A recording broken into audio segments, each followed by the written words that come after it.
آج کا لطیفہ۔ ایک لڑکی امتحان میں ایک لڑکے سے، ایکسکیوز می بھائی جان۔ لڑکا غصے میں، ایک تو امتحانات نے پاگل کیا ہے اور ایک تم پاگل کر رہی ہو، بھائی کہو یا جان کہو۔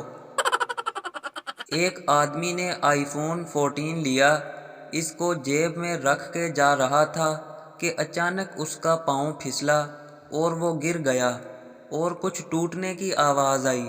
آدمی: اللہ کرے ہڈی ہو۔ ٹیچر پپو سے: تم نے پیپر میں صرف 5 نمبر لیے ہیں، پھر بھی دانت نکال رہے ہو۔ پپو: میں یہ سوچ کر ہنس رہا ہوں کہ 5 بھی کیسے آ گئے، میں نے تو پیپر میں عاشقی 2 کے سارے گانے لکھے تھے۔ ٹیچر پپو سے: گلاس ٹوٹے تو کیا آواز آتی ہے؟ پپو: امی کی آواز آتی ہے، توڑ دو بغیر تو ایک بھی نہ چھوڑو۔ جب تمہارے سسرالی آئیں گے تو ان کو لوٹے میں پیپسی دوں گی۔